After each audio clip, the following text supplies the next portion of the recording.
Hi guys, today we are learning to use the grid method, aka the area model, to solve multiplication equations. Our success criteria is I can use my place value knowledge to partition numbers, I can apply the principles of multiplying by powers of 10, I can recall times table facts, and I can add the products of each multiplication calculation together. So these are some key things that we're going to learn to do today. First of all, we need to recap the strategies that we have learned for multiplying by powers of 10. So that's 10, 100, and 1,000, what we learned last week.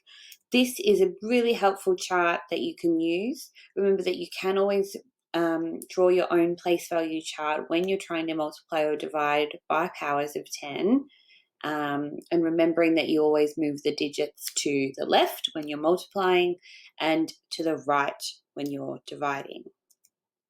Today we're going to use our knowledge of multiplying by powers of 10 to solve multiplication problems involving 2 and 3 digit numbers using a strategy called the grid method. It's also sometimes called an area model. The first example that I'm going to do is 967 times 8. My first step is to draw the grid, which I'm going to be using. Multiplication sign, I'm just popping up there, and I'm putting the factor that is 1 digit along the bottom here. Then what I'm going to do is I'm going to partition this into its place value columns. So 900 has 9 hundreds, 6 tens, and 7 ones. My first step now is to times 8 by 900. I know that 8 times 9 is 72. So I know that 8 times 900 is 7,200. And that's going in there. My next step is to times 60 by 8. I know that 6 times 8 equals 48. So I know that 60 times 8 is 480. That goes in there. And then my final step is to times 7 by 8. 7 eighths are 56. My final step is to add all these three products together. So I'm going to use the column method to do that, or vertical addition. 6, 13, 6, 7, and 7. So my answer is 7,736. All right, here's another example for you guys. Here I'm going to work out 356 times 2. First of all, I'm going to put this 1 digit number there because I'm timesing by 2, and I'm going to partition my 3 digit number into its place value columns. First of all, I can use what I know already about my times tables to help me. So I'm just going to times together 2 by 3, which equals 6. Now 300 is 100 times bigger than 3, which means that my answer is going to be 100 times bigger as well. So I could just times 6 by 100 to work out what the answer is, which is of course 600. Now I'm going to use the same thing to work out what 2 times 50 is. I could have probably worked that out in my head, but I'm going to show you this way anyway. So 2 times 5 is 10. And now 50 is 10 times bigger than 5. So if I work out 2 times 50, because 50 is 10 times bigger than 5, my answer is also going to be 10 times bigger. 10 times 10 is equal to 100. Then 2 times 6. Oops, this isn't really lined up. 1, 7.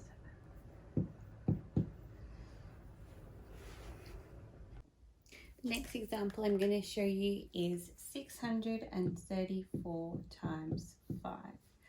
The factor that I'm timesing by goes down here where it's just one digit, and then I am partitioning 634 into its place value columns, and the grid method looks a little something like this. My first step is to multiply the hundreds, so 5 times 6, I know that that is 30, so I know that 5 times 600 is 600 is equal to 3000. My next step is to times 30 by 5. I know that 3 times 5 is 15, so I know that 30 times 5 will be equal to 150, which goes in there. And then my final step is to times 5 by 4, which is of course 20. Then I'm going to add each of the products together. So 0, 7, 1, 3. So I know that my answer is 3,170. All right, the next one I'm going to do is 243 times 4. And I'd encourage you to try this one at home, guys, and pause me and then work it out for yourself, and then come back and watch me to see that you've done it the same way that I have. All right, have you done that? Okay, let's keep going. So the way that I would solve this one is to put the times 4 down there and then partition 243 into its place value columns like that. I know that 2 times 4 is 8. So I know that 200 times 4 is 800. I know that 4 times 4 is 16. So I know that 40 times 4 is 160. I know that 3 times 4 is 12. And then I'm going to add each of those up together, making sure I line up my place value columns really closely. And I got 972. All right, and I'm going to do one last extension one for anyone that would like to challenge themselves. If I have a large number times by a 2-digit number instead of a 1-digit number, my grid gets a little bit more complicated.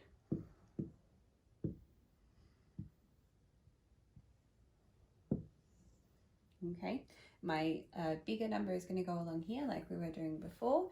I'm going to still going to partition it. So 4,000 times by 900. Oops, sorry, 30 partitioning.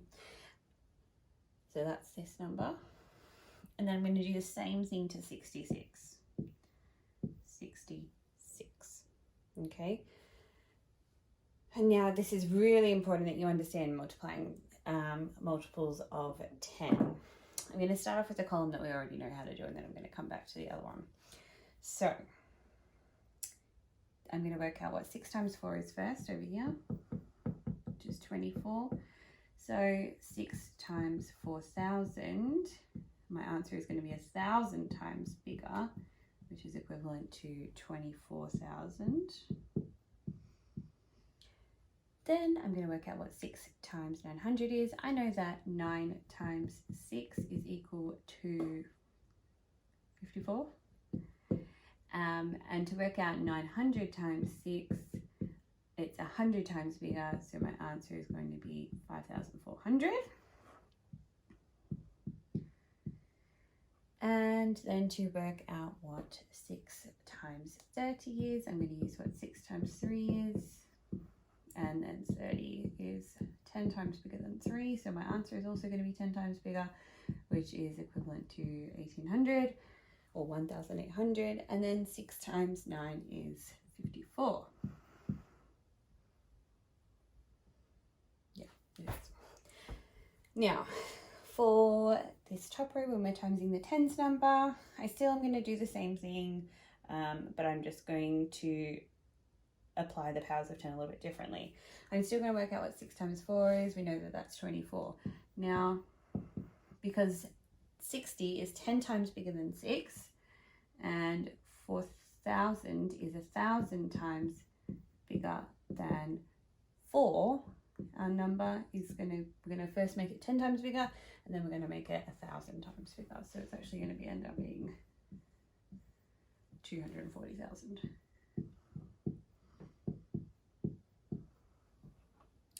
So we actually made it 10,000 times bigger than what it was. Same here, I'm going to apply that to 6 times 9, which is 54. And I'm going to make it 1,000 times bigger to 54,000. 330 times 60, I know that 3 times 60 is 18. Oh, I didn't write that properly, did I? And then I'm going to make it 100 times bigger, which is going to be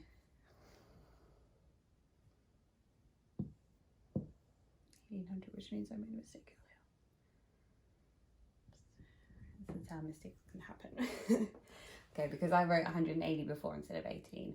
I wrote 1,800 before, but really I should have written 180. This one is 1,800. And now this one's 60 times 9, which is kind of similar to what we did before. 6 times 9 is 54. 60 is 10 times bigger, sorry. So our answer is also going to be 10 times bigger. Then I'm going to add all of these up together. I might do each row first. Separately, sorry. 54,018. This is when you line up your place value columns.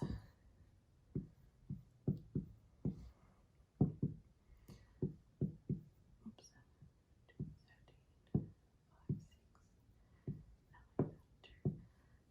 296,340.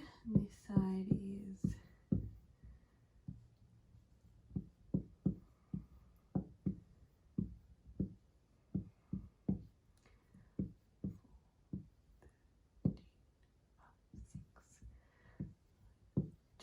29,634, and then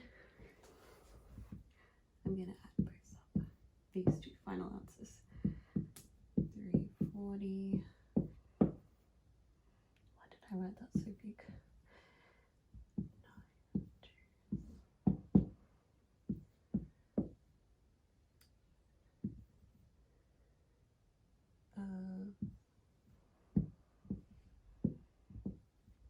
325,974. Alright guys, I hope you found that really useful and that you can apply this grid method to some of your problem-solving problems that you're going to do in Mathletics today. Remember, our success criteria for today was that you should be able to use your place value knowledge to partition numbers, and you would have seen that's really important to place the numbers into the grid. You needed to apply the principles of multiplying by powers of 10, as you saw that I did in the examples. It's really important to remember, how much you're multiplying each number by. Your times table facts are, of course, really important again, and you need to make sure that you are using the written methods of multiplication that you know to add up the products of each multiplication calculation to get your correct final answer. Hope you enjoyed this video and tune in tomorrow for more.